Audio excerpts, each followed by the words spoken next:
எப்படி பண்ணிட்டீங்க நீங்க? என்கிட்ட ஒரு வார்த்தை சொல்றது இல்லையா? நான் கொடுத்தன வரும்போது நீங்க சொல்றது இல்ல அப்படின்னு கண்ணாப்படான்னு திட்டி, ஏன் இப்படிலாம் ஏமாத்துறீங்க? வயசானவங்க தாங்க நீங்க, ஏன் காசாச்சை பிடிச்சி அலையறீங்க? படப்படன்னு பேசிட்டா. இதை கேட்டு ருக்மணி அம்மாவுக்கு ஒன்றும் புரியல. உள்ள பேப்பர் படிச்சுட்டு இருந்த சீனிவாசன் வந்தாரு. என்னம்மா மகேஷ், என்ன விஷயம் அப்படின்னு கேட்டாரு. என்னங்க, நாங்க வந்து 3 மாசம் ஆச்சு இல்ல? ஆமாம்மா. இதுக்கு முன்னால இருந்தவங்க என்னாச்சு? அவரு ஆக்சிடென்ட்ல இறந்து போயிட்டாரு. அது ஏன் என்கிட்ட சொல்லல நீங்க? அப்படி தெரிஞ்சிருந்துதான் நான் இந்த வீட்டுக்கு வந்திருப்பேனா? என்ன ஏமாத்திட்டீங்கல்ல.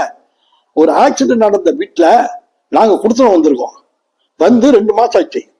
ஏன் எப்படி ஏமாத்துறீங்க? இது என்னம்மா இது வேடிக்கையா இருக்கு? வந்து ஒருத்தவங்க கொடுத்துட இருந்தாங்க, அவங்க இறந்து போயிட்டாங்க ஆக்சிடென்ட்ல.